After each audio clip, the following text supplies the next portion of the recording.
So thank you everyone for coming. My name is Megan Gibson. I'm the Director of Student Engagement at the Eastern and Metropolitan Campus, and I also serve on the Stand for Racial Justice Food Insecurity Committee. It's my pleasure to introduce our guest today, Alyssa Glenn from the Greater Cleveland Food Bank, to talk about our subject today, which is food as medicine. So a little bit here about Alyssa before we hand the reins over to her.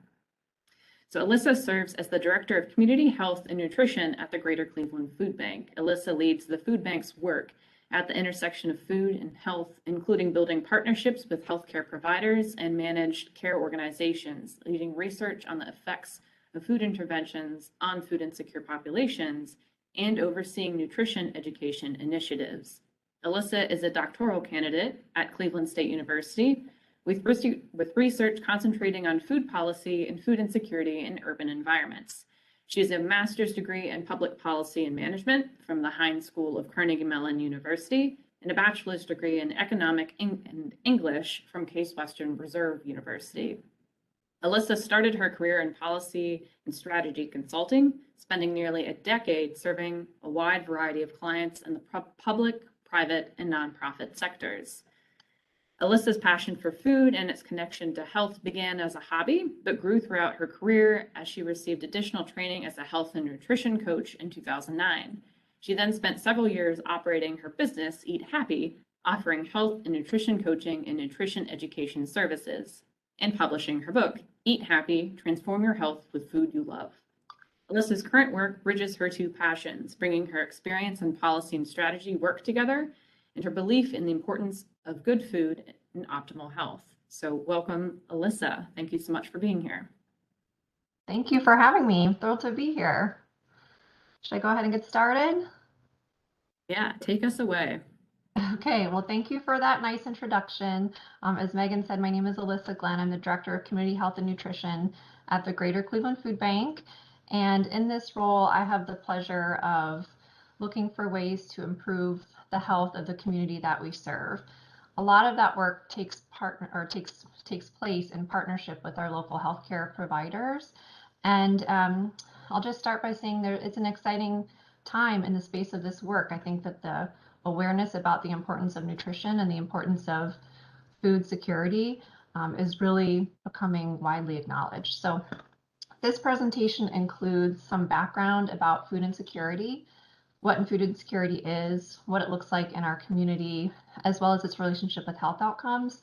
And then I'll spend a few minutes talking about what we're doing at the Greater Cleveland Food Bank to try to improve health outcomes among the folks that we serve. So this is a picture of our warehouse at the Greater Cleveland Food Bank. We were founded about 40 years ago, and our mission is to work to ensure that everyone in our communities has nutritious food that they need every day. One of the first things I like to make sure that people understand about our food bank is that we are primarily a food distributor. There is a big difference between food pantries and food banks. Food banks serve a regional service territory, and we have a very large warehouse. I'm sure some of you have been to it. So I'll just move on to the next slide.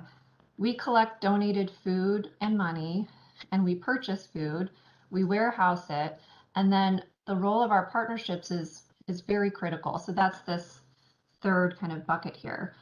By and large, the food that we collect and we warehouse gets into the hands of food insecure Ohioans through our many partnerships. So those are very critical to us. This is a snapshot of our service territory. We serve 6 counties in Ohio. Fun fact about food banks is we are non-competitive and we all serve unique service territories. So every county in Ohio is covered by a food bank. If anyone's interested in finding the food bank that serves their territory, you can go to the Ohio Association of Food Banks. You just Google that, it'll come on up. And you'll see within this map what food bank serves your area. If you look at this data to the right of the slide here, these are estimates that show the approximations of the number of food insecure individuals in these counties. So you can see county by county that we serve, what the current estimates are of the people who are believed to be food insecure. So we're looking at a little less than 300,000 folks in these 6 counties, with a lot of concentration in Cuyahoga County specifically.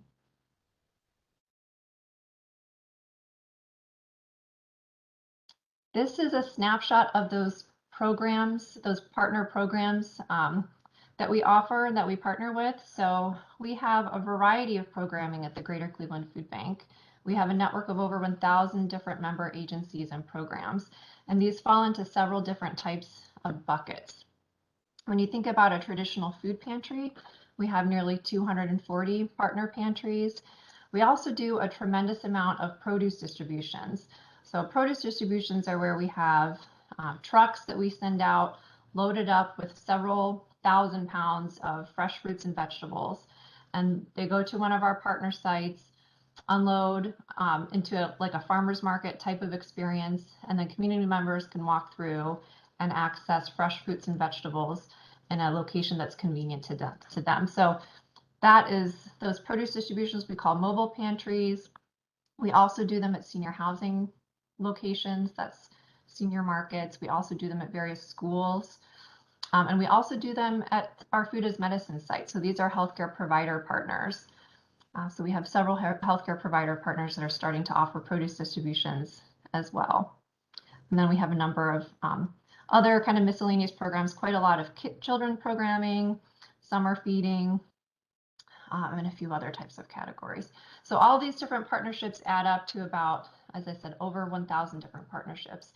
And again, this is the way that we get food into the community.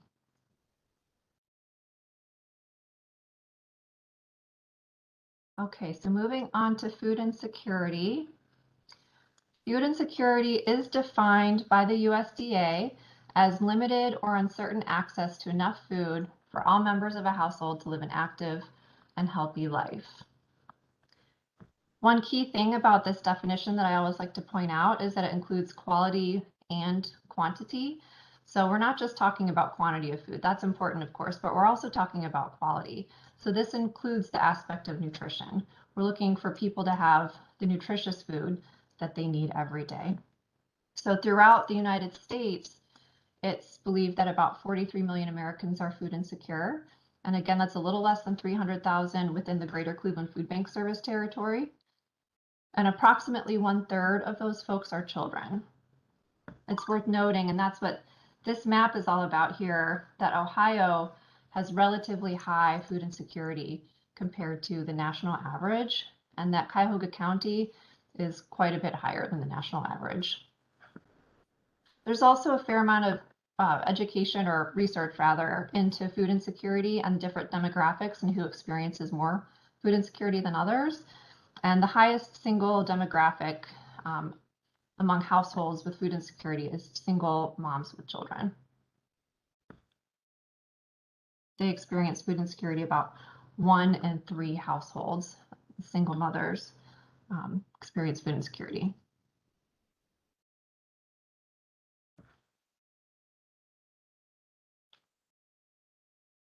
Okay, moving on, a little more information about food insecurity.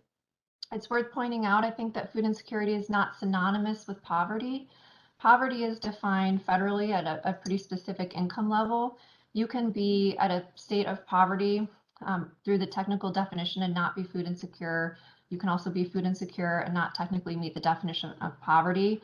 And this is due to, on to the next slide, this concept of difficult choices. So there was some research done several years ago by Feeding America. Feeding America is an umbrella organization that provides support and services to food banks across the country. There are about 200 food banks in the Feeding America network. So this slide shows some research from Feeding America within our service territory specifically. So we know that among the clients that we serve, 64% of the clients that we serve have to choose between paying for utilities and food, 65% have to choose between paying for transportation and food, 62% have to choose between paying for medicine and food, and 54% had to choose between paying for housing and food. And furthermore, that 78% of the clients that we serve report purchasing unhealthy food to stretch their budgets. So we know that food insecurity results out of a complex landscape of needs and demands on one's budget. That same body of research showed that among food insecure households, chronic diseases are very high. So again, this is among the households that we serve in our emergency feeding network. 61% of households had a member with high blood pressure and 30% had members with diabetes. So this idea of the health relationship between food insecurity and various health outcomes is very strong.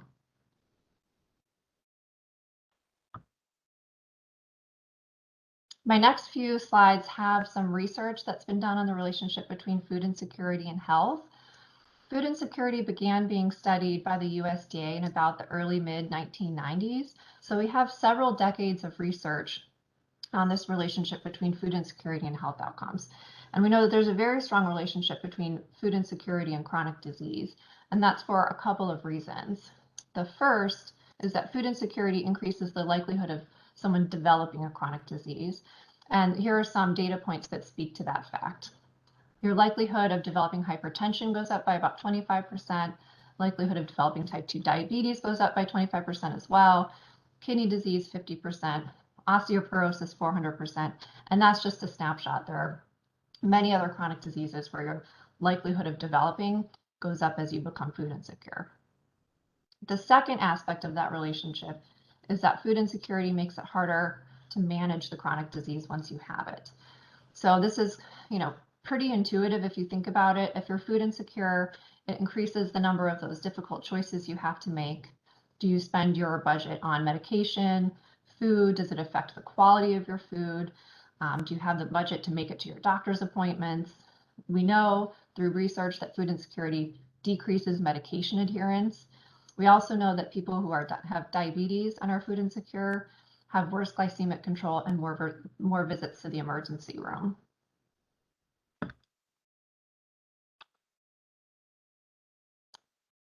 Moving on to food insecurity and health outcomes among children. Now we know that there's a very strong relationship, unfortunately. Food insecurity is related to a whole host of poor health outcomes among children. So we know that if you're food insecure as a child, you have poorer overall health, more numbers of hospitalizations, you have higher risk for developmental problems, lower cognitive indicators, you have higher rates of depression, anxiety, stress, and you have reduced academic achievement, among other things. And again, in Cuyahoga County alone, we have over 60,000 children believed to be food insecure. And then once you kind of graduate from childhood into adulthood, we know that the effects of food insecurity don't disappear. They tend to translate into poorer health outcomes as an adult. So as a result of this growing body of knowledge, the American Academy of Pediatrics several years ago formally endorsed screening for food insecurity in pediatric settings, and then connecting folks with resources in the community. This is my last slide on the connection between food insecurity and health outcomes. And this data shows food insecurity's relationship to prevalence of chronic diseases specific to working age adults. And what's different about this research is that it differentiates food insecurity into 4 different levels. So there are different ways to assess one's level of food insecurity.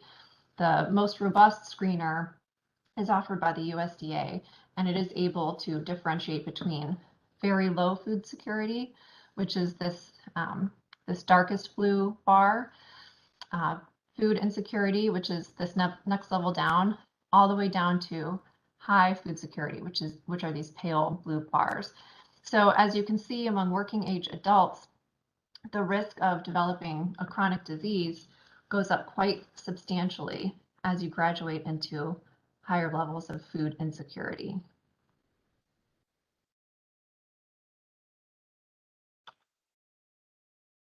Okay, so moving on into what we're doing at the Greater Cleveland Food Bank to address food insecurity and poor health outcomes.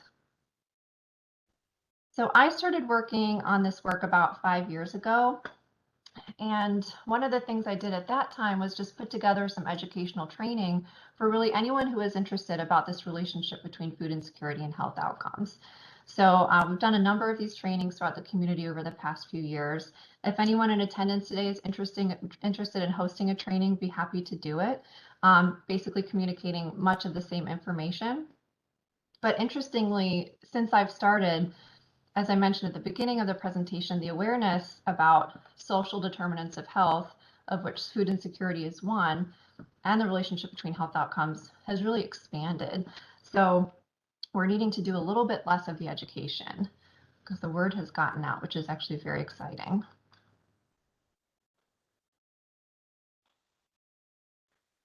There is a way to screen for food insecurity that's relatively fast. So the most simple screening for food insecurity that's validated and supported substantially with research is called the hunger vital sign. And this is what the hunger vital sign looks like. It's 2 questions here on the screen. Within the past 12 months, we worried whether our food would run out before we got money to buy more. And you can answer one of these 4 options: often true, sometimes true, never true, don't know, or refused. And then the second question: within the past 12 months, the food we bought just didn't last, and we didn't have any money to get more, with the same options. So if someone responds often true or sometimes true to one or both of these questions, they're considered to be food insecure. And then this question is being integrated more and more into medical practices across the entire country, including our area. There are some best practices to keep in mind when integrating this screening. One is to do it regularly. We know that food insecurity comes and goes, so you may ask once, you may ask again 3 months later and have a different result. We also happen to know through research that asking this question in writing tends to elicit a more truthful response. So this is, of course, a sensitive topic, and if you just bring someone into a room and ask them the question verbally, they may not be comfortable giving you a truthful response. So asking in writing tends to get a higher percentage of food insecurity reflected, and asking over a tablet can also be very effective.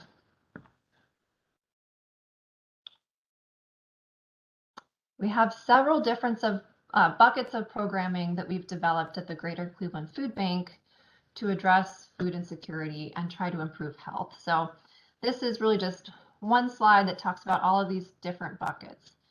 The first, and this is a national model as well, is that we're starting to offer food prescriptions. So at your healthcare provider, if you're screened for food insecurity and you're positive, in some areas in our area, you may receive a prescription for nutritious food. So this prescription results in you being directed to a particular food pantry that has especially nutritious items. And then the suggestion is that you visit that pantry regularly, once or twice a month, over the course of 6 months up to a year, and then hopefully experience better health outcomes. So some of the providers that we work with issue these prescriptions and then look back to see if it's successful at improving the health outcomes. And the most common health outcome to really look at is diabetes, so looking at blood sugar changes, as well as hypertension, looking at blood pressure changes. So that's the first big bucket. The second big bucket that we're doing in partnership with many healthcare providers in our area is offering produce distributions.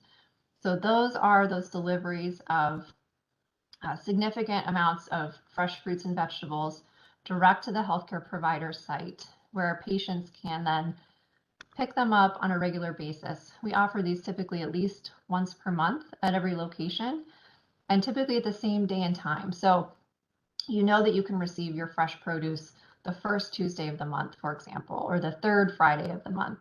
Whatever it may be, we try to keep that access very consistent.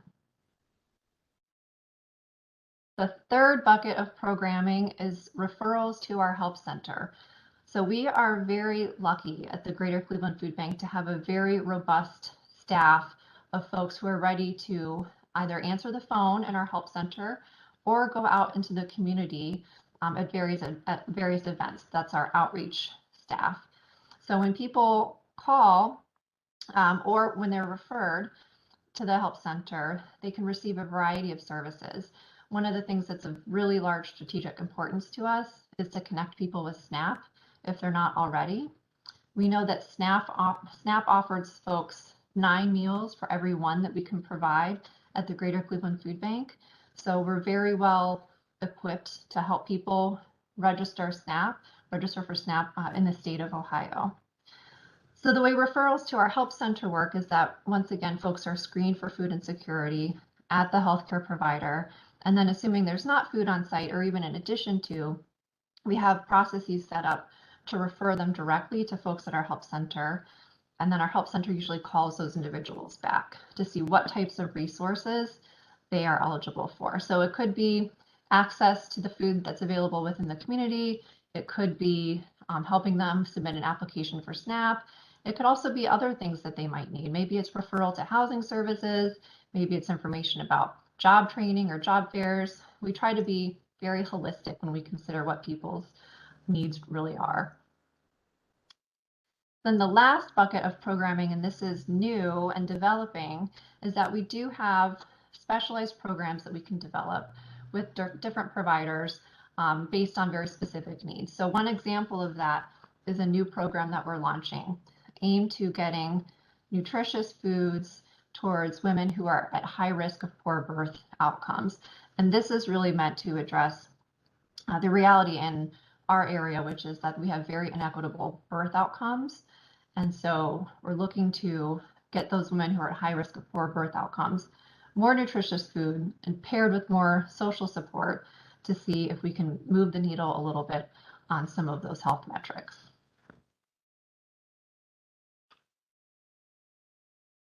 This is some information about our help center. As I said, if we receive a referral to our help center from a healthcare provider, this is the landscape of services that our help center folks can help people with. It's fairly robust. We have different buckets here. So we have food resources, of course, but what people might not know is that we do have connections within our help center to various other community resources, whether it's healthcare, employment, or housing.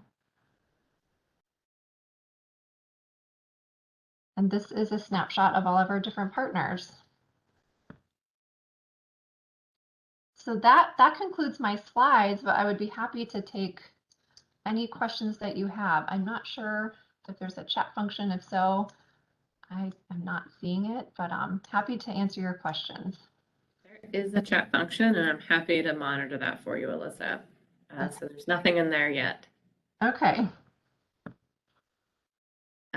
But I did want to say, because we at the Metro campus here, we have a brand new, beautiful Metro campus pantry, and we've been tracking our students and being able to get some demographics. And I noted from your food insecurity statistics, a lot of that mirrored what showed with our students. So about 60% of our users are women, which lined up kind of with like your families, single women or families of women having larger amounts of food insecurity.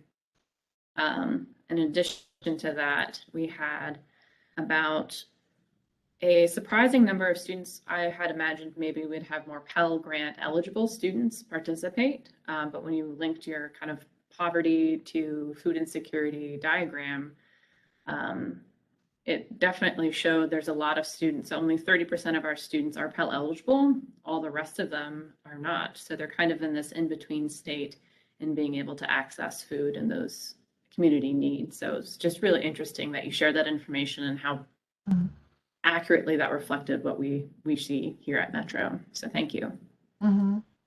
Yeah, you're welcome.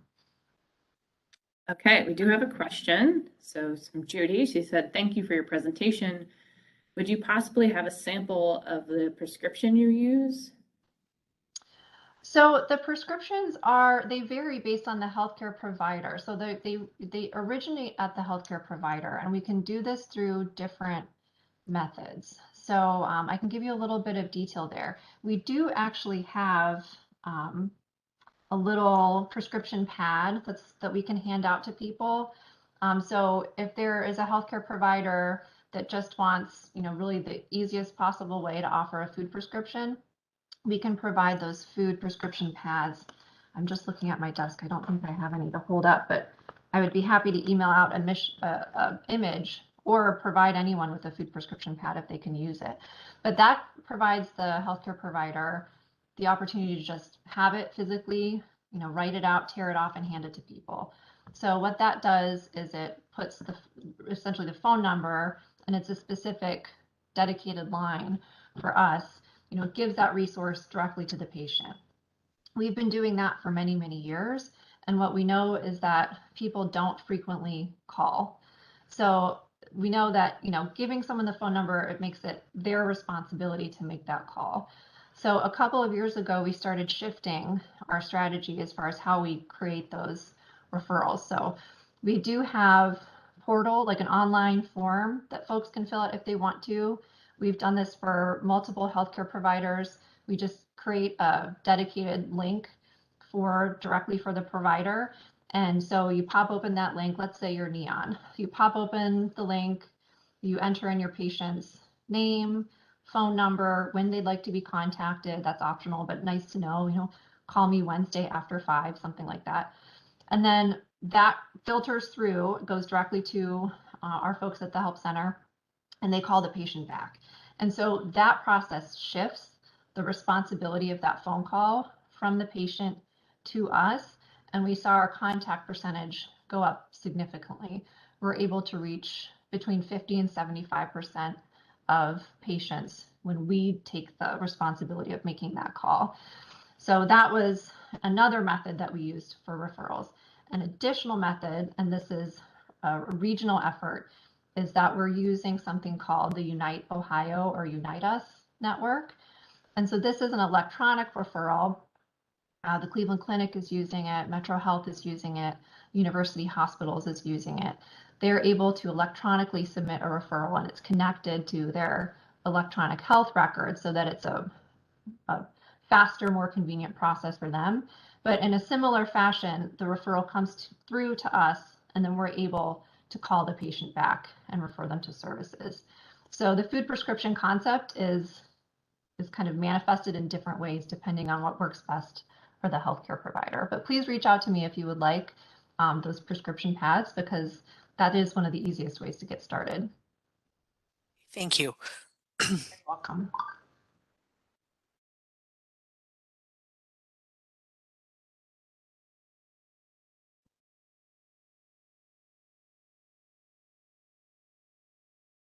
Okay, we have a new question in the chat. So Michael asked, how do you suggest dialogue for overcoming the stigma associated with food assistance for those in need? That's a great question. And I don't know that I'm really the expert on this, but I can tell you how I feel personally. I tend to think of these efforts as a nutritional intervention. The quality of food that people have access to is actually getting worse, and that's a public policy problem. So I actually think the concept of a food prescription is very helpful, because it focuses less on the stigmatizing and more on the proactive nutritional intervention. So we're really looking at improving people's health through better nutrition. So to me, that's a step in the right direction. I don't know if that's helpful perspective or not, but the reality for most of the country is that we should all be eating better. Like, we're all kind of in not a great boat as far as eating healthfully, but it is inequitable. It's very inequitable. So I like to talk about things more from the nutrition focus.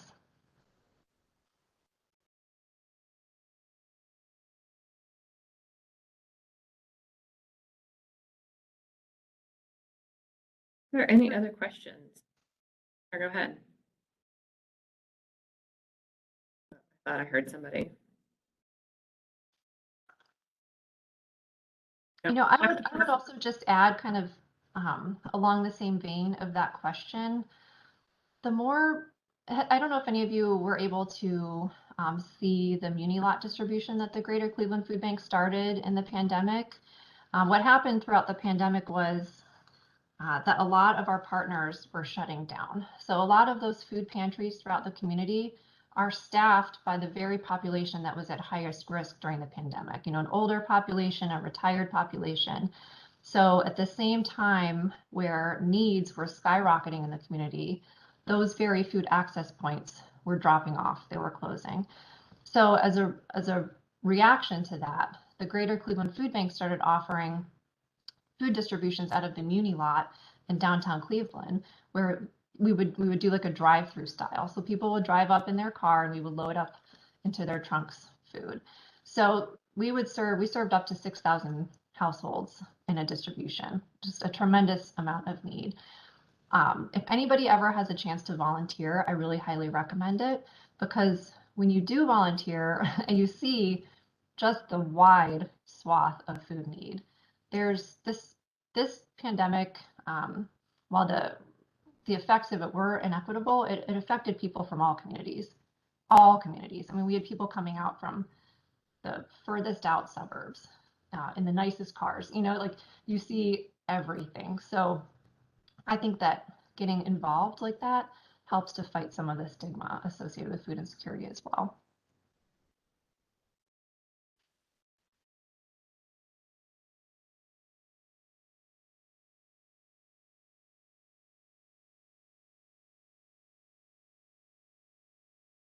Any other questions? You can put it in the chat, or you're welcome to come off your mic.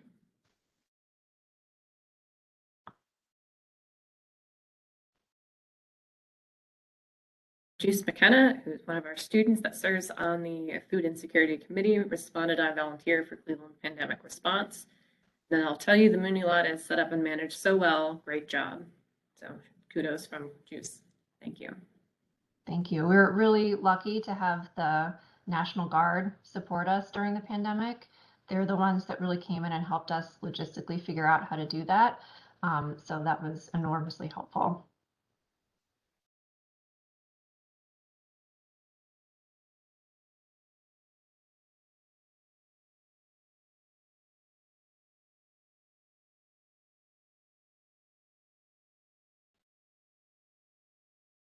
So, Alyssa, I have a question. So thinking of our student population and making sure, obviously, we have our really wonderful food pantry open and available to them.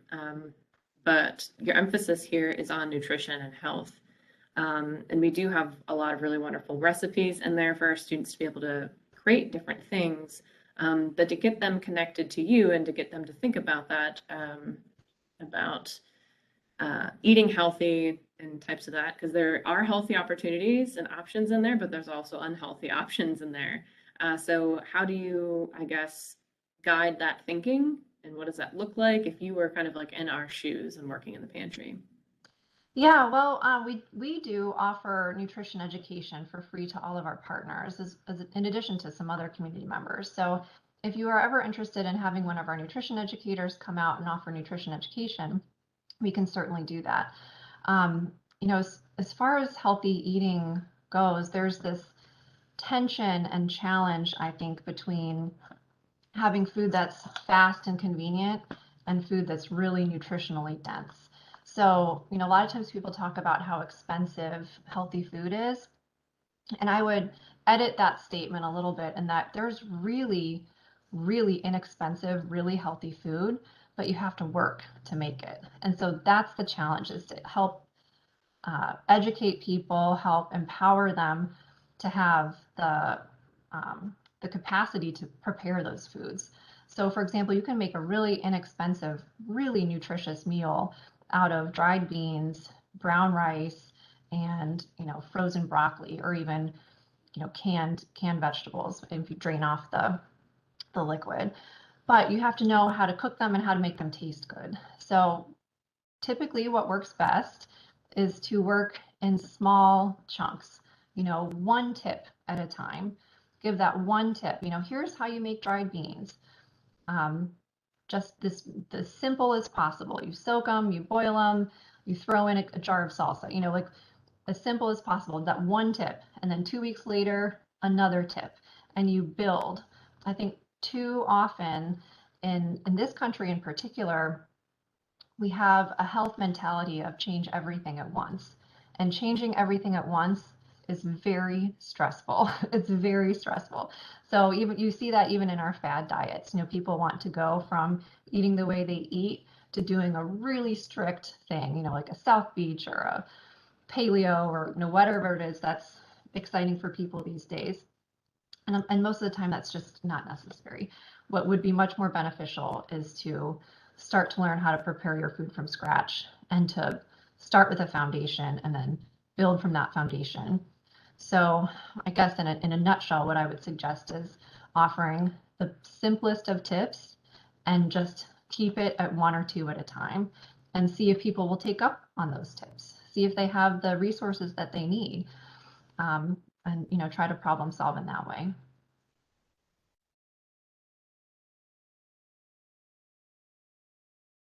Thank you so much. And I know we have multiple members of our Food Insecurity Committee on here and our nutritional educators on the call too. So we're constantly looking at ways to give our students the best resources. So I really appreciate that information.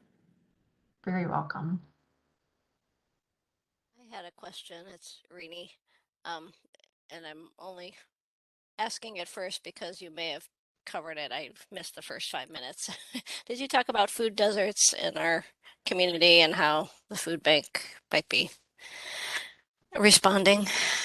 Yeah, we always have an eye on what's changing in the food landscape. I know, Dave's and Euclid closing is challenging.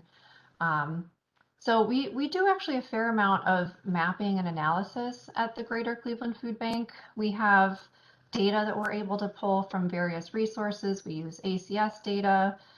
We use pantry data, pantries and services that we provide throughout the landscape. And we know the large food access points. I mean, unfortunately, the reality is that a majority of Cleveland is in a food desert. So, and then of course you have the other term, which is food swamp, which is just a saturation of low quality foods. So we do strategically look for places to invest and build capacity within our own network. So for example, we offer occasionally capacity grants out to our partners. We're actually undergoing a process of capacity grants right now. So if you are a pantry that we serve and you would like to serve more people, but you need another refrigerator or you need a pallet jack or something like that, we provide grants out to our partners to help build their capacity to serve more food and to serve more nutritious food, because serving the nutritious food does frequently require refrigeration, freezer space, and other areas of added capacity. We also we're also looking to open our own facility at our Waterloo location within the next couple of years. So we'll actually be offering food directly out of our Waterloo location. And then, looking back a couple of months, we opened our own pantry in Euclid because that appeared to be an underserved area based on the data analysis that we did. So that's to say, we don't necessarily have the policy levers to encourage grocery stores to open, which is the definition of food desert. It's a large scale a food supplier, such as a full service grocery store. But we do look for geographic areas that need to be invested in and do what we can to support our partners and offer additional ways to get food into the community. Thanks. And Welcome. great to hear. Thank you.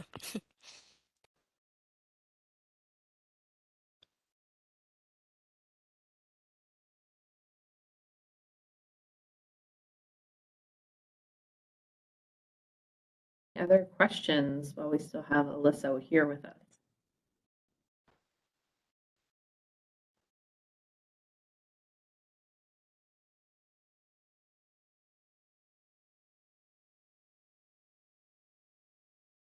Here that we do.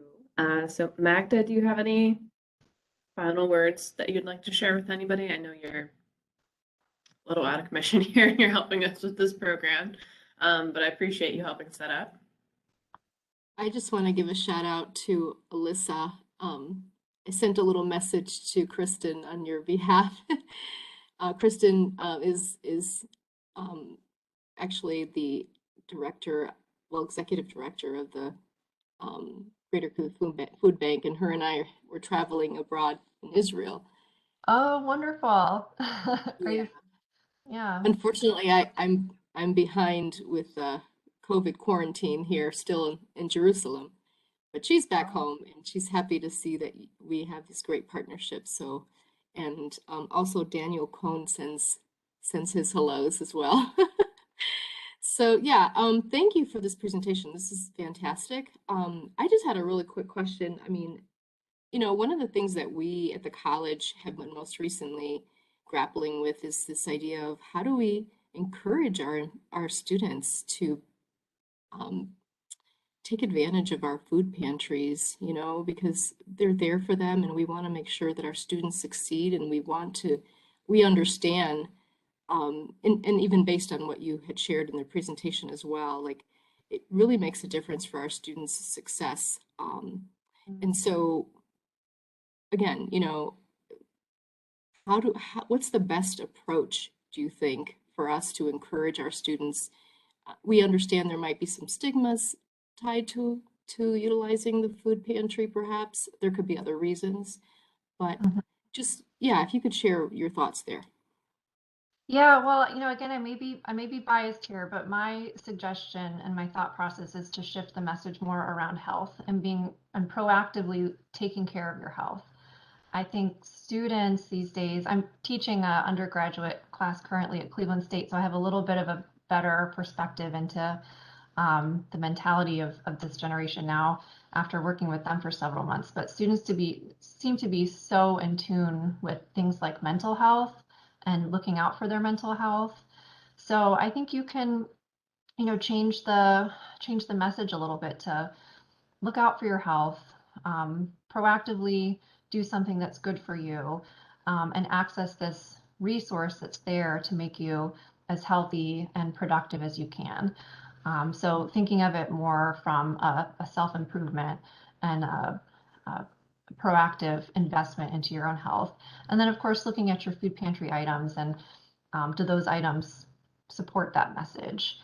We're happy to come out and do nutrition education. We're happy to come out and do cooking demonstrations, food demonstrations.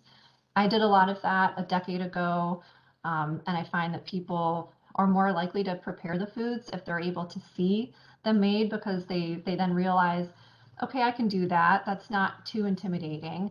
And then when they go the extra step and they taste it and think, oh, that's actually really good, because there's still this stigma around healthy food tasting terrible. And it doesn't have to be that way. Like a lot of nutrition people, we're foodies. We love food. We would never support people compromising how delicious their food is, but the reality is you can have both. You can have the best of both worlds. So that was really hard during the pandemic to offer in-person nutrition education and cooking demonstrations, but we're starting to be able to get out there and do it again. So if you can offer that in addition, that can help pull people out too. Wonderful, thank you. Very welcome.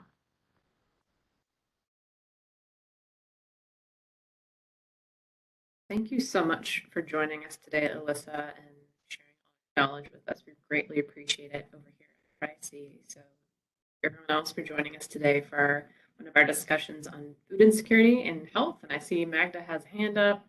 So Magda, go ahead. Oh no, I was trying to get to my reactions. So applause.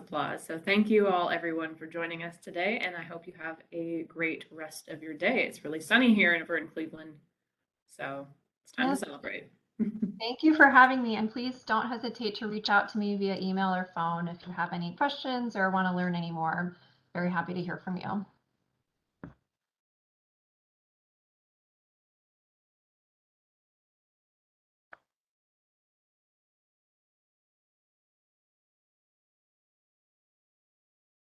Hello, you're still there? Is it possible to get a copy of your presentation? For sure. Where would you like me to send it, or should I send it? To Michael